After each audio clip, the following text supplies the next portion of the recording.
Well, welcome back to the podcast where we discuss the plausibility of sci-fi concepts with experts. I'm your host, Heidi Campo, and today we're going to be exploring the science behind soldier augmentation in the movie Elysium. Joining us is Dr. Justin Clifford, who is a tactical physical therapist working with military special warfare operators. Stay with us to the end when Dr. Clifford tackles our burning question. Will soldiers of tomorrow be human or cyborg? So without further ado, let's be ready for another mind-blowing episode of Reality Check. So, some of you have probably seen the 2013 dystopian sci-fi action thriller starring Matt Damon and Jodie Foster. It is currently trending on Netflix right now, and after you guys are tuning into this episode, you'll have a good idea why, because there are lots of relevant things going on in that movie that are...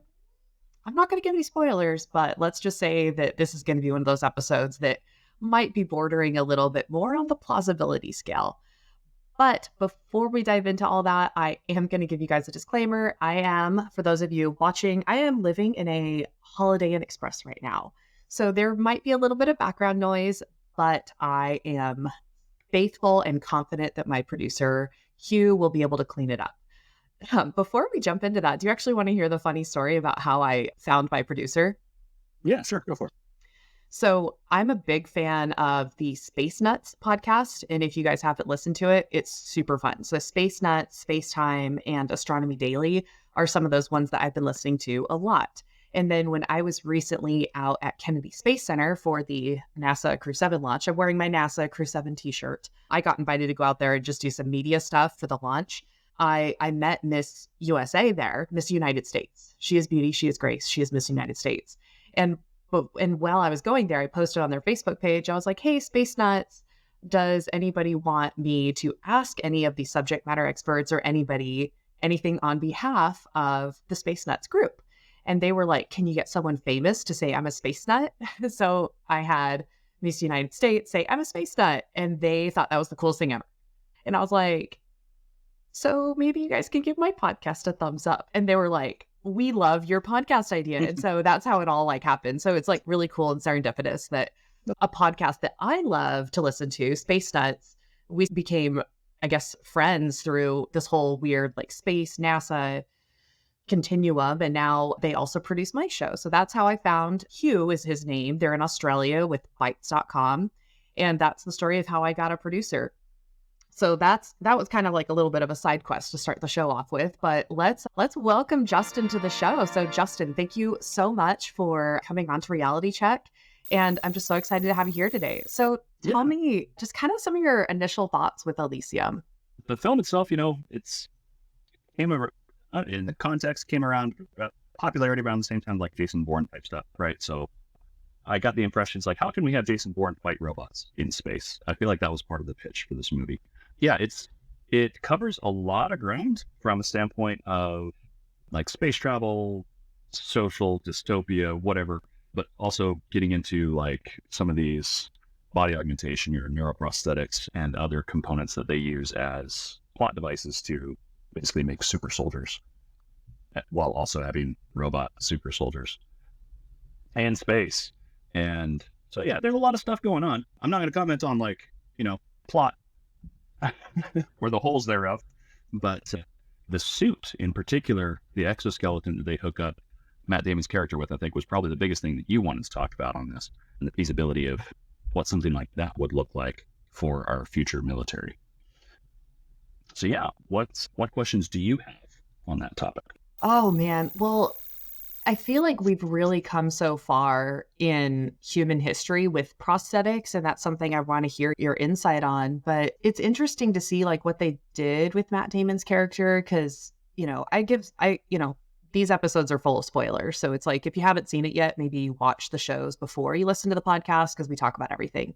But he goes through this accident which weakens him, and then he has to get sort of souped up so that he can go through and do this task and fight the bad guys and save the planet and everything. And I just am really curious about how, I don't know if you could tell me some of the history of prosthetics and augmentation that sort of led up to where we're at now. Because I think the early days, it was just you had a peg leg and it wasn't even attached to you in any way. And now we've really evolved to things where there's less of a gradient. There's more of a gradient that's harder to distinguish between machine and man. So as far as the history of prosthetics, I mean, just speaking of the fact that I'm not a prosthetist, right? Like my job is not making prosthetics for folks, but you can see evidence of prosthetics going back, I want to say even back into like the ancient Egyptians. Like we found like, prosthetic toe, carved out of wood that was like strapped into a sandal for somebody. And you can go medieval examples where they had like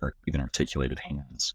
And a lot of those designs actually haven't changed dramatically for the most part for Gen Pop, right? So if we're applying this to most people who are just needing these to get through with their day-to-day life activities, a lot of the designs, they're pretty clever, and they haven't had to be upgraded that much except from like a material standpoint and maybe like a manufacturing standpoint. So, like the claws that can open this way as well as grasp this way for hand prosthetics. Foot prosthetics, we're playing around with materials to get like a better elastic return out of the foot. If you've seen like, Oscar Pistorius was recently released from prison, I think. He was the Blade Runner. He had those carbon fiber blades that he was running on during the Paralympics. Stuff like that is slowly becoming more mainstream within general population as well. And where we've seen the biggest changes recently is one in manufacturing. So being able to like 3D print stuff and make things on demand with rapid adjustments is much more accessible than it used to be. I saw the other day like a guy like 3D printed a Lego hand for his hand prosthetic. It was just a life-size Lego hand, and then he 3D printed a Lego mug. It was just fun stuff. But you can also take that the other direction, and you can make like articulated hands at home, which is pretty wild. And then as far back as I want to say the 70s or 80s, we were looking at putting sensors on the skin to detect nerve impulses to help to control some of these functions, but also understanding that like mechanical items wear out. Our bodies adapt to the stresses that we place on them, thankfully. So as we exercise and we train, like our bodies can actually, you can get calluses on your hand, you can get bigger muscles, your bone density can increase and so on. And for the prosthetics, that doesn't happen, right? Because they're not living organisms. They are subject to mechanical failure and wear and tear, much more so than the organic component is. And then over the past, I don't know, decade or so, we've seen a lot more going on with like brain-computer interfaces, which I am not an expert in by any means, but getting the central nervous system now instead of the peripheral nervous system using, skin contact sensors, getting the central nervous system to interface with some kind of system that can then translate that into physical action, right? So like, controlling a mouse cursor with your brain, and then, okay, well, if you're controlling a mouse cursor, can you control a prosthetic arm? Yeah. Can you do that at a distance across the country? Yeah. Because that kind of stuff is feasible, and it's being developed and polished right now. Yeah, and I have seen a little bit of that technology. I don't know how soon it's going to hit like the general market, but I'm seeing some celebrities kind of getting either like in like surgical implants or non-invasive. Like, I don't know how they even work, or if you know how they work, but it's like I have seen the ones where they can control a mouse on a computer screen. I just think that's absolutely crazy that we're starting to see the human and the machine sort of merging together. Yeah, and I think we have to give a lot of credit to the nervous system on these fronts, because it's pretty rare that it's just plug and play, where you just plug the thing in and then suddenly you go. Like oftentimes there's a bit of a training or a calibration phase, and a lot of that has to do with how much can the nervous system learn to use the neuroprosthetic, how much can it interface, or how much can it with whatever feedback you're getting. Can you, if you couldn't see the mouse cursor, you would be able to train yourself to move the mouse cursor, right? That kind of coordination and control would be important. And that is something that I think is getting further and further along. But then the question also remains, like, how do you get that to interface physically with the human in a way that is meaningful? So tell me more about that, because my, bachelor degree science level understanding of how the nervous system works is it works in binary, just like a computer. So our nervous system impulses are similar to computer code. So do they have to like sync up our organic electronic signals with a computer interface? Like, do you know how that process starts to work? Or at least could you break it down in a digestible way for us? Yeah, I think the idea that the brain and the nervous system kind of functions as a computer, and again, I'm not a neurologist, I'm not an electrical engineer, so take this with a grain of salt. But the idea that our nervous system kind of functions on binary is based on the principle that a neuron, when it depolarizes and sends a signal and action potential down its membrane, it either does it or it doesn't. It either depolarizes entirely or it does not depolarize at all. And as a result, you kind of get an on or off or a 0 or a 1. All things, as all of that kind of adds up over time, summation of signals you have that either happening over space, what we call spatial summation, where if we're trying to activate like a larger muscle group or something like that, we're going to have a lot of neurons over in a large area of the brain going down and stimulating a muscle, or temporal summation, where we have things firing over and over to build up a bigger signal and so on. And ultimately that turns into, my understanding, it's more of an analog signal that then has to be processed using signal processing algorithms in the computer and translated into the computer language. But again, I'm not at all an expert on that. I may have made like 100 different errors in the 50 words that I said there. But the general summary, so the general summary is our brain sends a signal.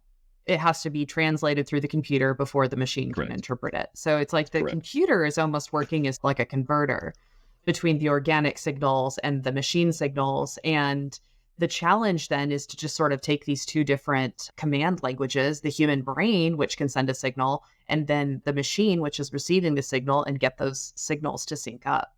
So you mentioned something earlier about the skin sensors. Yep. Is that something that we're using in prosthetics? Are we using skin sensors in, like, if I have one of those skin sensors you mentioned, like on my hand, is that something that we'd be using in some kind of like an exosuit, like a Tony Stark type thing? Potentially, but they're finicky. So anytime you have like an EMG sensor and some kind of sensor on the skin, small shifts in where the tension is on the skin can change the signal going into the sensor. How sweaty you are can change the signal going into the sensor. How much pressure there is on it can change that. So if your muscles underneath it are tighter versus looser, that can change the quality of the signal. If you're wearing clothing and that presses and rubs against it weird. So there's a lot of just mechanical concerns, and processing the signals and keeping them clean can be quite a challenge. And I'm not sure exactly how well we've been able to handle that. But for the most part, it's one of those things where it's like, yeah, this can happen. We can use these to control things. We've demonstrated that for a couple decades. But keeping it robust enough that it actually stays functional and practical, and like if we're talking about military, like field environments, probably not there yet. And that would probably be why, circling it back to Elysium. So Matt Damon's character, he was in a simple exosuit, which was drilled into him, and it wasn't something that he didn't have any fancy skin sensors. It was kind of just plugged into his spine. Yeah, it was like a matrix plug into the base of his brain there. Yeah. I am totally having a brain fart right now, but the base of the brain is your muscle functions, and the front of your brain is your cognitive function more so, right? To an extent, yeah. Frontal lobe is like executive function and planning, and as it moves back, you're going to get into like some motor planning. You do actually have the motor cortex that kind of sits about where my headphones are sitting right here. You have the sensory cortex, and then you have like a map of the body laid out right there. And so from a standpoint of like control and initiation of movement and feedback, you're going to get a lot of that out of that parietal lobe. The cerebellum is going to be a lot more of that coordination, kind of smoothing out the signals so that, you're not just like flailing around uncontrollably with much too large. So it would make sense to have it plugged into that lower kind of brainstem section. Yeah, and ultimately that's where the outflow is going to be, right? So if you plug in right there, and even if you're not disrupting the spinal cord proper, you can maybe with this fancy future tech, they can monitor the signals going down and figure out which tracks they're going to and play from there. So that's kind of what I'm guessing they're doing with it. Yeah. Yeah. So with current physical therapy and just, I guess, either human augmentation or rehab, where are these brain chips being put right now? In humans, I remember about a decade ago, we started experimenting with spinal cord stimulators. So lower lumbar, we had to take some guys through, this was before I was a PT, I was working as a tech in a spinal cord clinic, but we had to take some patients through extensive amounts of rehab because the spinal cord has some of its own like motor programs. It has what are called central pattern generators that can reproduce like walking and stuff like that, right? So like Dr. Edgerton was famous for like, severing the spinal cord of a cat up in the neck and putting it on a treadmill, and, could still by reflex generate the gait pattern along the treadmill because the spinal cord is intact, and the spinal cord is where those reflexive patterns are stored. That's amazing. So we had to go through these processes of like okay, stimulate the crap out of the periphery and see if we can get those reflex, those central pattern generators firing. We basically had to show like, yeah, no, we're not making gains with this. And then that way, when we put an implant in there, not we, but when, Susan Harkema and those guys in Kentucky put the implant in there, they could say, any changes that happened were due to the implant. And it was pretty cool because we saw some guys with complete spinal cord injuries regain the ability to stand, regain control of like bowel and bladder and some other cool stuff. And that was 10 or 11 years ago. Yeah, I was going to say that was about a decade ago. So It sounds like we've made some really amazing advancements for people who have had paralysis, either quadriplegic or paraplegic injuries. Yeah. The trick is like, there's still a really long way to go. And because of the trauma of, implanting something on somebody's nervous system, like there's potential to do damage each time you touch it. And so if you want to, hardware upgrades are not one of those things where it's like, hey, I'm just going to remove this one and put in a new one. You're going to introduce scar tissue, and that's why you haven't seen these rolled out to populations in mass, because they're still very much in the testing phases, trying to figure out, what gives us the best bang for the buck, ethically as well as medically. And so that's where, as we move like further up the spinal cord, like up into the brain, like Neuralink implants, on which I honestly know very little about. Mm-hmm. I get a little bit, not a little bit, I get really disconcerted when people start saying like, yeah, I'm just going to go put a microchip in my brain and, be some kind of superhuman. It's like, it's like injecting. I know. Yeah.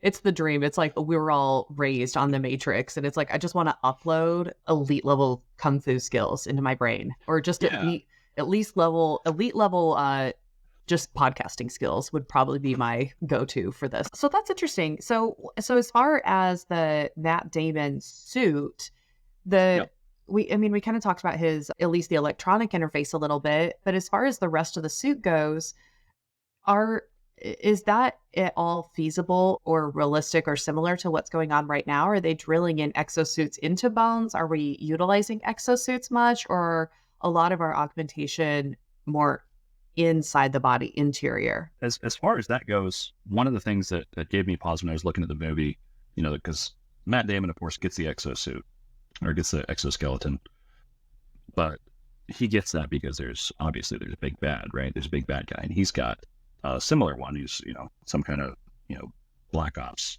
Special Forces kind of guy, and he's got his own exoskeleton, and, to the point where he's got to wear this like giant Jedi robe to go out in public, because otherwise he'd have like, metal apparatus sticking out all over the place. Looks wonky as all get out. But what struck me is like, what are the ethics of doing this to a human? If we're going to be drilling this mechanical apparatus into somebody's skeleton and then dealing with the ramifications of that, like, my part of my job right now is to make sure like, hey, we need to take care of our people, right? The human, not just creating a, super soldier, but actually like, taking care of them, because we want to make sure that we have good people, and people are more important than hardware. Ultimately is what it boils down to.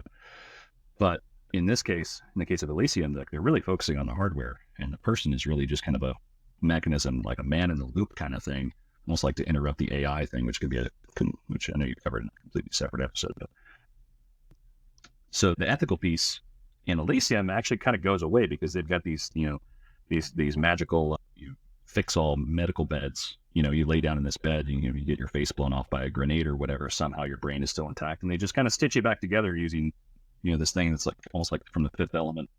I was just gonna say Fifth Element. Yeah. I so want to do an episode episode on that. I think the Fifth Element did it better, but the idea of like using some of these beds for like, like the cosmetic, like scarification, like the tattoos and stuff that they put on their bodies, and kind of highlights like some of the socioeconomic disparities in Elysium a little bit better, which is kind of cool, kind of a nice touch.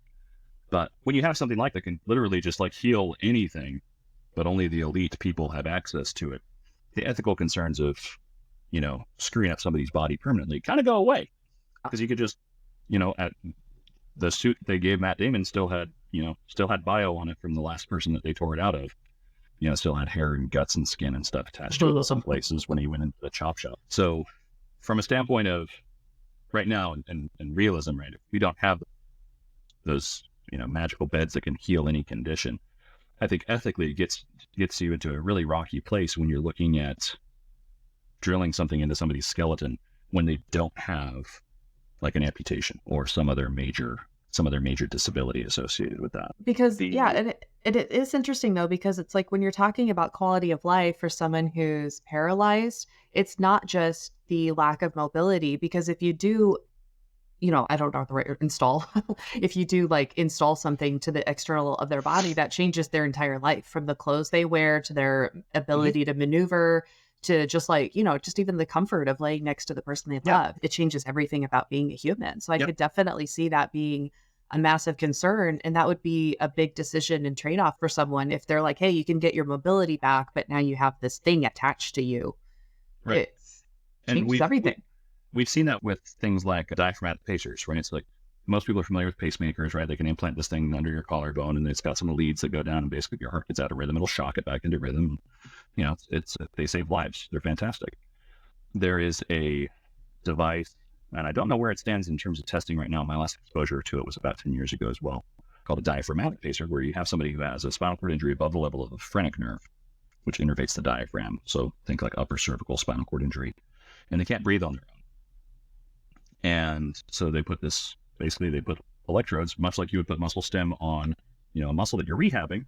They put those electrodes on top of the diaphragm to get the diaphragm to contract so that you can not be on a ventilator, right? So instead of having a machine that breathes for you through a tracheostomy here, like you can actually just take breaths by electrically stimulating your diaphragm.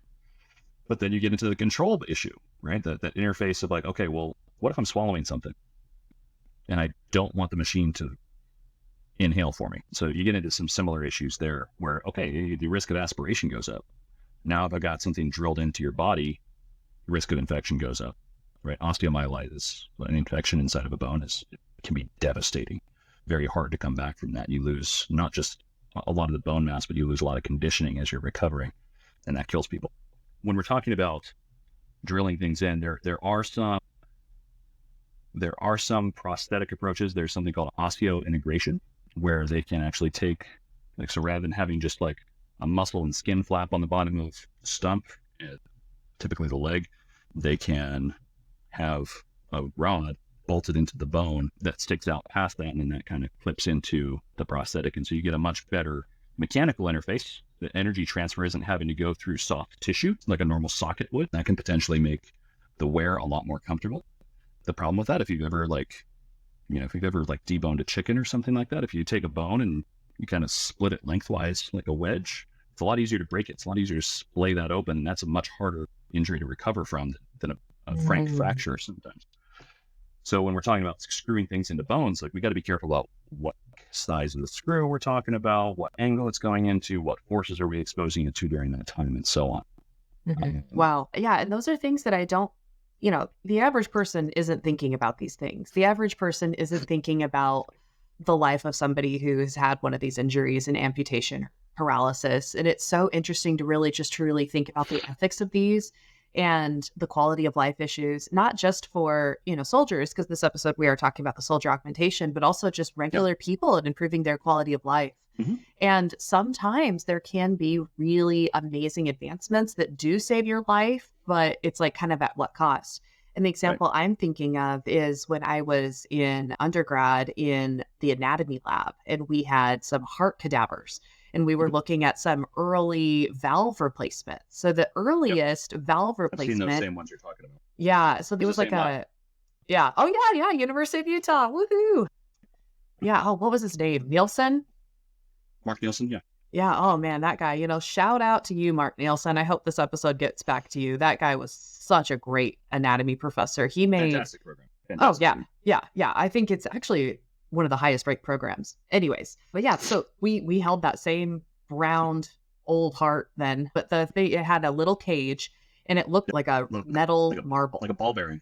Yeah, yep, ball bearing. Yep, little ball bearing in the little metal cage, and that worked as a valve. So this was a replacement for a valve that no longer worked, and it was a gravity-assisted valve. So they couldn't lay down, and they had to stand up all the time, and then the ball would just slide up to close the valve and down to open it. And that was the way that the heart now worked.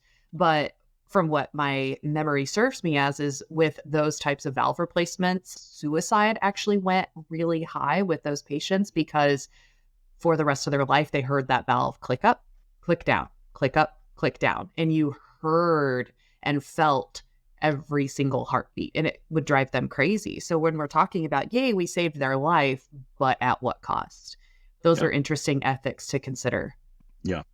And looking at the skeleton, coming back to Elysium, looking back at the suit that they bolted into Matt Damon, like it's actually kind of pretty comprehensive. Like they bolted it down into each of the fingers, and these are tiny bones. Like there's not a lot of room for hardware in here. And there's a scene, at one point he's like, why would you wear a robot suit if you're not going to rip a robot's head off? And so he's grabbing some robot's head and rips its head off. But like, if you've ever torn your calluses in a deadlift, right? There's not much going on the palm side of the hands there from a prosthetic standpoint. Yeah, the suit might take some of the brunt of that, but like you're going to shear off all the flesh on this other side. So some of the interface stuff, it leaves some, it takes some liberties. Where we do see some interesting stuff is in like early like limb salvage surgery, right? So like somebody gets a combat injury or a traumatic injury, and we're trying to save the limb that would otherwise be amputated, right? So like lower extremity stuff, and they can, the Centers for the Intrepid down here in San Antonio has pioneered a lot of this stuff. And this is also where like BFR training, your blood flow restriction training, came to the fore, trying to work with these people to save, modern medicine is saving limbs rather than just like chopping them off and giving everybody a prosthetic, all the problems that come with prosthetics. Mm-hmm. But they would bolt a cage around the bones, trying to get the bones to kind of migrate and align back together so they could heal up. But we also know the bones need a certain amount of load. And so, you get some cowboy surgeons and PTs out there that are saying, okay, well, typically like if I've got somebody like an ORAF, an open reduction external fixed state, or internal fixation, or an external fixation in this case, like I'm not going to be putting much weight through that because I don't want to disrupt anything, screws in there. I don't want those to migrate out or whatever. But they started loading these people up while they had these cages around their legs, and seeing those bones actually starting to knit together and become healthier as a result. But that took time, right? So I think there is some possibility of having a suit that, or having some components of your body that are actually drilled into you that you are then able to load and work with. But again, the interface of like, okay, how do I know that hardware is interacting with my hardware, or the squishy stuff? And then how do I know that I'm controlling it appropriately and not overdoing things? In the world of Elysium, you can kind of gloss over that. You screw it up, you just throw them in one of those magic beds and it heals everything. In these days, it's that's the limb. Yeah. Oh man, I always think of, this is not a sci-fi movie. So believe it or not, I actually do watch other genres on occasion. And I'm just totally thinking of the amputation scene on Master and Commander, which is another amazing movie with, such a great movie. But yeah, I'm just like, man, that was life back then. And now it's just, it's so much different. We actually think about germs and all those different things. So yeah, that's so interesting. So is there, in the field of combat, because I'm still a little bit fixated on what you said about ripping the head off and the skin and the calluses. Yep. Do you deal much? Because the skin is the biggest organ in the body. So in the rehab world, are you more focused on skeletal muscle, or do you go into soft tissue like skin? Is that much of a concern? Actually, skin is a huge concern. Yes. And it's honestly not that much different than it was back in World War I, right? We're dealing with trench foot, or preventing it, really. So you're going to have to tell me what trench foot is. I am guessing what it is, but... Yeah, so you imagine trenches, right? It's like the gutters on a road, like they're going to accumulate water any chance that they get. Same if you're dealing with trenches in the environment. But if you're just rucking and running and that kind of stuff, moving through mud and moisture, like if you get moisture in your boots and you don't change your socks, you don't keep them clean, the skin will, just like you stay in the bathtub too long, like your fingers kind of start to get, that... The wrinkles you get in your skin is actually a neural response. That's not a tissue level response. If you sever the nerve to a finger, it's not going to get that pruning. Oh, okay. But if you over soak it, right? Like if you leave a waterproof Band-Aid on or something like that, the skin will actually like turn white. It's called maceration, and that becomes now very, very easy to like slough off. And so if you do that same thing in the boot, you're moving, you got a 15-mile ruck or something like that. Yeah, that skin becomes a huge factor in some of our selection courses. You've seen some really interesting and significant levels of skin breakdown. Are calluses desirable to help protect the foot in this scenario, or do calluses make the foot more vulnerable? Because I could see it getting maybe ripped off easier. Up to a point. Yeah. So it's kind of it's an adaptive response, and it's a SAID principle, the specific adaptation to impose demand. If you go in with no calluses whatsoever, it's a lot more likely that you're going to get blisters. But if you got your calluses doing something similar to the activity that you're doing, like odds are the skin's going to toughen up and you're going to be okay. If you just take care of your hands, if you're doing a lot of manual labor, the likelihood of you tearing a callus, if you actually take care of your callus, is pretty slim. Same with the feet. Yeah. So because I do know a lot of my listeners are athletes, because my background is in strength and conditioning and strongman and whatnot, this is an interesting one. So let's kind of circle back to that deadlift hand.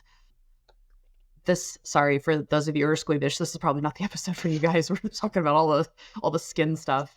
I was actually at a strongman competition with a friend of mine. You may know Connor Gordon, and he degloved his palm on a farmer carry. Went to pick it up. It had been in the hot sun all day. It was a really narrow handle. It didn't deglove the entire hand. It was probably just like maybe mid palm through the fingers. It ripped the whole callus off. So in that case, he did build up those calluses through deadlifting, but it was the deadlift basically that made callus so vulnerable and ripped the whole thing off. So you said that the calluses can be really helpful if it's built up in the same form, but in this specific case, it was not helpful for him to have that big callus. There's always a threshold where tissue will fail, right?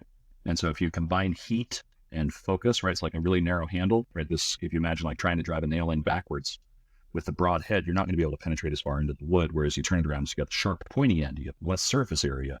You could push in through that, and with the same amount of force, same swing of the hammer, you can get a lot more damage into that wood. You can drive that nail in further. Same kind of thing with farmer's carries or with deadlifts or something like that. At the Spokane Highland Games, for example, there's a farmer's carry event where you do it with tractor weights, and it's just max distance. And the tractor weights, like the handle is literally rebar. And so it's not only very narrow, it's got some edges to it, right? That further focus that pressure. If we're talking about, protecting somebody from a bullet, right? The body armor's purpose is to spread out that little teeny point that focuses all that kinetic energy into a broader surface area. So it's just a hit, right? It's less than 1 kilocalorie of energy from a 7.62 round. But you focus that on a tiny little spot going very fast, so you can cause a lot of damage. So when we're training, what we try to do, if we're interested in preventing injury, we want to either increase capacity or mitigate the load. And if you're not doing one of those two things, you're not doing anything to change injury risk. That's really what it boils down to. If you take like 100,000 foot view of injury. So in the context of calluses and that kind of stuff, you still need to mitigate load to a certain extent, right? Like a callus is not going to make my hand invincible to a chainsaw, as an extreme example. But if I don't have any calluses whatsoever and I go pick up a sharply knurled deadlift bar, then I can tear my hand open pretty easily there. And it's a matter of diminishing returns to a certain point. So would it be advantageous for soldiers or operators or anybody really, even firefighters, policemen, anybody who has any level of technical job or contracting job, like construction workers, for them to do their physical fitness training in the gear they would wear? So for example, if you are wearing combat boots in your job, would you want to do your runs and your workouts wearing those same combat boots so that the foot and body is adapted to that?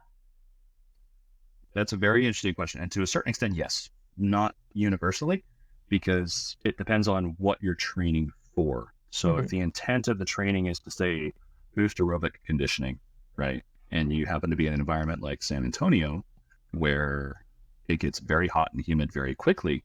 If I'm doing that in full gear, okay, I'm going to have the potential that a lot of my guys are going to go down with a heat stroke, as opposed to being able to actually train the aerobic system. And so you have to kind of parse out what is the intent of the training and make sure that you're doing things that support that intent, rather than just like making it close to operations, making it suck. That kind of stuff is a little bit misguided. You need to be looking at what system you're trying to cause the adaptation in and make sure that you're optimizing that adaptation, because you can't do everything at once, right?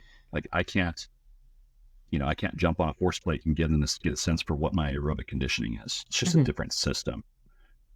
So if you have a specific intent and you know exactly what kind of adaptations you're trying to elicit, then you want to create as close of an environment as you can that allows you to get that adaptation.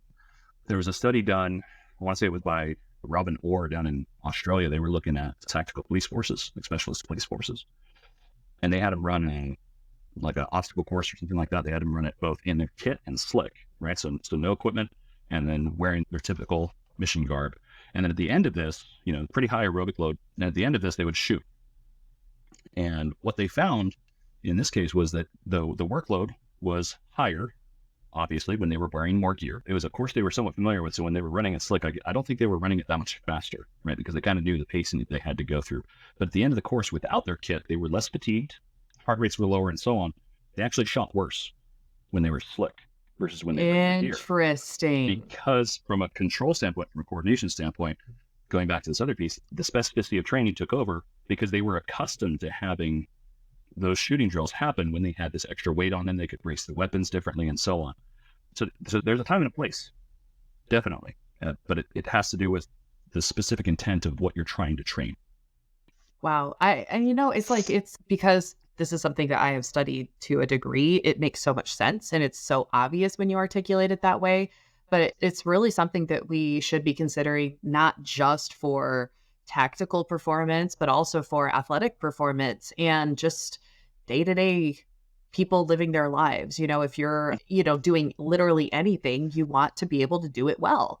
And, kind of thinking about as we're advancing human augmentation in special warfare, I can really see how maybe some of these potential adaptations could actually backfire in a lot of ways. Because if we're thinking about augmenting a human in a non-rehab way, like if we're just trying to make them better, like even just thinking about it in like a deadlift belt, like if you're wearing a belt for deadlifts and squats, I would say that's a form of augmentation, external augmentation. You're able to give your abdominal wall something to brace against. And sure. I've used this example before, just for those of you listening. It would be the equivalent of if you're trying to move furniture in your house and you're just pushing against a couch versus if you put your foot against a wall and then you push the couch. Like that belt gives you that abdominal wall to something to brace against. Same thing with the external knee sleeve. So it's like we're already doing this augmentation to some degree. But if we are training tactical soldiers with certain external augmentation, that can totally change their ability to perform in a very intense setting. Is that correct? Yeah. And so you want to train somewhat how you fight. But at the same time, if you're trying to maximize adaptation for a given system, you want to bias that system, right? So if your priority is, hey, let's get through the shoot house faster, let's work on our shooting skills and our team coordination, then yeah, you're going to want to be kitted up. You want to be able to coordinate and communicate with your guys as well as you would in the field. If you're just looking to increase, aerobic capacity, you might need to just keep it very simple. You really don't necessarily need all the extra bells and whistles. Like you don't need to be fully kitted up for every run that you go on. From a standpoint of augmentation, I mean, the examples that you brought up, the knee sleeves and the belt, like, you can always take those off, right? And, the suit that's drilled into your skeleton like Matt Damon had here, these days you can't, right? Like we don't have those magic medical beds. So I think where we're seeing the trend now is really just keeping a man in the loop from a distance. So that's where we're looking at drones for reconnaissance as well as for warfare. We're seeing those used extensively in Ukraine, first-person video, one-way munitions and loitering munitions, and now they're looking at loyal wingman AI powered drones that fly alongside fighters and bombers, and these are considered more attributable, right? We can sacrifice these, we can send them on a suicide mission if we really need to, because the human is more important than the hardware, and if we're just losing hardware, we kept the operator. Absolutely. Yeah. Yeah. I love that. I love that we're there, that we're moving that direction, and that our values are, it's war. War's never pretty or glamorous or, I was going to say good, but it's like sometimes I feel like it is necessary, but it's so nice to see that we're really trying to minimize the lives lost or even limbs or, just trauma to the human. Because I was going to ask you, so are we seeing any kind of enhancements that are removable, like any kind of human augmentation happening in warfare that they can put on or take off, whether it be neurological, an exosuit, some kind of sensors? The most that I've seen on that front has really been like focused on like trying to augment recovery. I think there's a lot to be said for mastering the basics for a lot of this stuff, and that's where you get into the fundamentals of sleep, nutrition, proper programming, stress management, and that kind of stuff. You master those, and then any other little thing, whether that's a Normatec or an ice bath or whatever, getting a certain amount of sunlight at a certain hour or whatever, like those are gonna make minuscule changes in comparison to the big rocks. And I think part of the problem too is that like this technology has come along so fast, right? Where we're so reliant on, devices and all this other stuff. This has not been part of my life, my entire life, right? And I did not grow up with it. And generations have. For those of you listening, he's holding up a cell phone. Yeah, sorry. So, when we're staring at screens, we're interacting, like you and I are across, a couple thousand miles. Like how much have we adapted to being able to handle that as a species, and how much of that is getting in the way of some of these fundamentals that we should be taking care of otherwise, right? Meaningful relationships, sleep hygiene, right? Getting off screens before bedtime, and quality nutrition and all of that stuff. Like society has changed so much, like that we as humans are almost struggling, as human organisms, right, are kind of struggling to kind of keep up with that. And that can be a bigger limiting factor than any of the fancy whiz-bang stuff can ever touch. And I'm so glad you mentioned that, because it is really interesting how we kind of forget that we do have a lot of these, I guess for lack of a better word, we do have a lot of these advanced augmentations already built into us. I'm wearing my Oura Ring, super high-tech advanced sleep tracker right now, but I also have this really advanced bags under my eyes that show up when I've got low quality sleep. So it's like, whoa, I've detected low quality sleep today. I'm bloodshot. I can't think. It's like my mattress, my watch, and my phone track my sleep. And it's kind of the point I stopped paying attention to it, because for me it's like it's a nocebo, right? I might wake up feeling fine, and my watch and my apps or whatever beeping at me, telling me like, your sleep was awful. It's like, well, yeah, I feel good. I'm still going to go train. I'm still going to make the best of the day. But if I outsource all of my personal judgment to devices and to external features, then I'm going to suffer as a result, and I'm causing problems for myself. And I think that's where, if we look at needing these mechanical enhancements to augment soldiers, like really, what we really need to do is give them a tool. We're great at using tools, but I never want to internalize what's going on the other side of a drone, right? I never want that entirely attached to me or my guys. I want it out there somewhere that I can use it as a tool.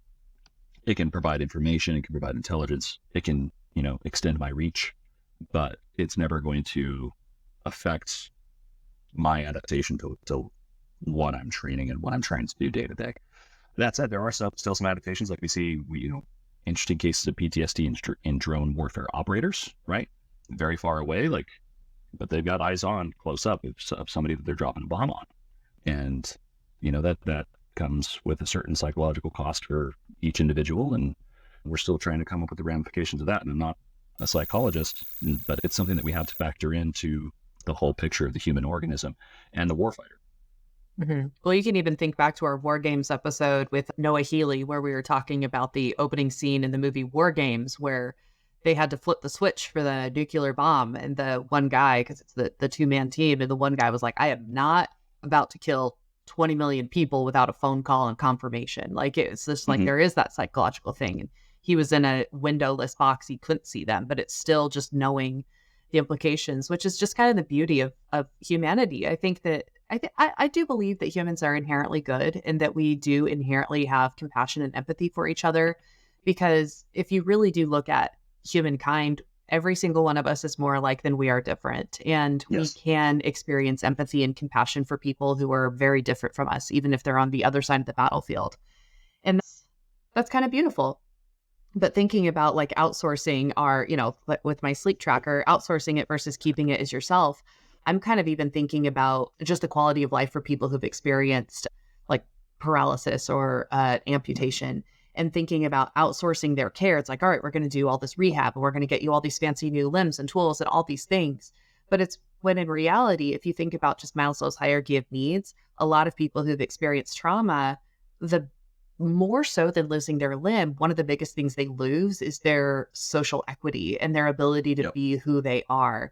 And so 100%. Maybe instead of having them have 100% of the focus on the leg that was lost, maybe there could be more of a reintegration of them back into the person that they've always been. Things like adaptive sports. You know, I think we're seeing adaptive sports become a lot bigger than they've ever been. Oh yeah, wheelchair rugby and wheelchair basketball. Those are awesome to watch. Like, go watch Murder Ball. It's amazing. Yeah. About wheelchair rugby. It's impressive. Put it that way. Oh, they are some of the coolest athletes ever to watch. And I appreciate Magnus for Magnuson, 4-time world's strongest man. He's used a lot of his power and prestige to really he's put all of his focus into adaptive strongman. So he runs the world's strongest disabled man. And you see some of the most impressive feats of strength come out of that, because it's like, this guy's got one arm and he's doing way more than a able-bodied guy is supposed to be able to do. And I think just like psychologically, if you're able to keep that person just sort of like emotionally and socially lifted up by their community, their ability to like sort of like hypercompensate, they become superhumans in so many ways. Yeah, it's really a testament to the resilience of the human spirit when we let the human spirit do its thing. One of the most impressive people I've ever met was a patient that I was working with, and this was well after an industrial accident, so I was only working with them for more of like an illness, really, and just kind of helping them with reconditioning. But they had lost 3 limbs in an industrial accident, both arms and one leg, and suffered a spinal cord injury all at once, and maintained an impressive amount of functional independence, but had a supportive family, was able to, have children and all this other stuff. And just hearing about how rich this person's life was just astounding to me. And I say that with, a certain amount of respect, because when we do talk about these topics and we bring up these individuals who have gone through these things, it's very easy for us to be like, wow, you're so inspirational. It's like, that's not their job. Their job is not to be an inspiration for us. Their job is to make their lives as awesome as it is for them. That's really what it should be about. We can see that as an example of human potential, and that's awesome, but they're not doing it for us, right? So yes, put that in perspective, be happy for them, but don't try to, I'm not sure what I'm trying to say, but don't try to make their success about anything other than their success. It's not for you. It's an example that you can take and go do awesome stuff on your own. But it's similar. It's almost similar to the people who film themselves giving the homeless food. It's just like, people sometimes use charity and compassion type things to, I don't know. It's just, don't do that. It's weird. Yeah. But you can, I think it's important to recognize beauty and the humanity and the wonders of humanity when we do see it. Absolutely. And, sometimes if that involves ripping a robot's head off, awesome. Oh, this is so beautiful and cheesy. Look at us getting a little, I'm going to have to make this our Christmas episode. But no, it's it's cool to think. And I don't know the soldier's name right now, but his quote has been popularized. I've seen it on memes all over, but he lost both legs in battle, and he's, very happy, very rich life. And people ask him, how can you be so happy? You lost both your legs. And he's like, how can you be so unhappy? You have both of yours. And it's just a reminder that, just psychologically speaking, that there's just so much life to live. And I actually heard a study, can't quote it, don't know if it's even real. I heard somebody else who I respected quote this study to me, but it was a happiness study. And they tracked 2 different people. They tracked amputees and they tracked lottery winners over, I think it was like a 20 or 30 year, like it was a long time span. And what happened is, immediately quality of life for the lottery winners, their reports of happiness and quality of life went way up. Whereas the amputees, their reports went way down. But over the 20 to 30 year span, it actually inverted. And the people who were the lottery winners, they reported a lower quality of life than the amputees ever did. And the amputees reported a higher quality of life than the lottery winners ever did. And I just think that there's probably there's a lot more really interesting stuff behind that. And I think that, when we're talking about like humans and cyborgs and human augmentation, it's like, I part of the reason why I started this podcast is because I am very excited about the future and all the things that we can do to improve people's lives. But what I'm learning episode after episode, talking to all my amazing guests, is that, kind of the most amazing parts of humanity are already with us. I'd agree with that. Oh, this is totally going to be our Christmas episode. So, get all the warm fuzzies. It's the season to be jolly and joyous. Yeah. So, I feel like we've really kind of talked about a lot of the things that I was curious about. Was there any other things that you were kind of thinking that you wanted to bring up about this episode or this topic that we haven't gotten to yet? I think the biggest one, if people are interested in the topic of exoskeletons or bioaugmentation, neuroprosthetics, whatever it might be, take a physics class. would be the biggest one. Whether you're wearing an Iron Man suit and getting hit by an anti-tank shell or whatever else, even if the suit blocks it, like what's that going to do to the squishy stuff inside? Just the G forces, right? Let's just talk acceleration of matter, right? And the tensile or the elastic forces going on there. Just take some overarching physics lessons and figure out how that would work out. And then look at situations outside of the application you're thinking about, right? So we're talking, the initial context for this was like warfare, super soldiers or, augmented soldiers. And think about what happens when there's no fighting happening. You still have a human attached. What are you going to do, right? You think about like Miyamoto Musashi and, being a renowned artist, not just the world's greatest samurai, that kind of thing. Like the warrior monk trope, like sounds cheesy, but it's kind of cool. I think it's one of the best ways to remain balanced as a human who's, if you're training to do hard stuff, is be able to appreciate or create beauty. And personally, I find a lot of the beauty in physics too, just studying and nerding out about the universe and science fiction and this kind of stuff. But there's a lot more technical information out there that's available. I'm not publishing any of it myself. I'm just nerding out about it when I see it. But don't let any of this discourage anybody from being a researcher. There's still so much that we don't know and so much that we can do better than we are doing right now. And we only make those changes if people investigate them.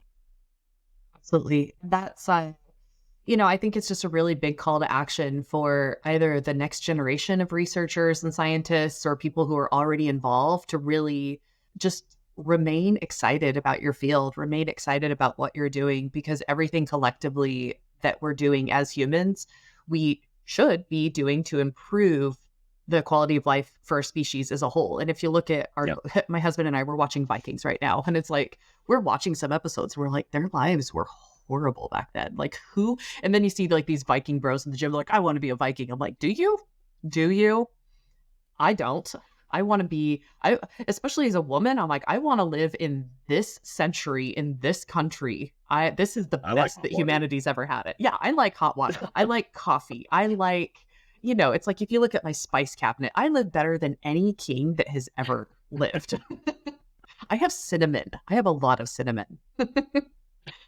Oh man, I guess it's time for a reality check moment. Yeah, so here we go. So Justin, if we're talking about the feasibility in Elysium of having a human who's enhanced with a cybernetic exoskeleton that offers them superhuman strength and agility, from kind of a biomechanic and prosthetic perspective, where would you say that our reality check scores on from our 1 to 5 scale?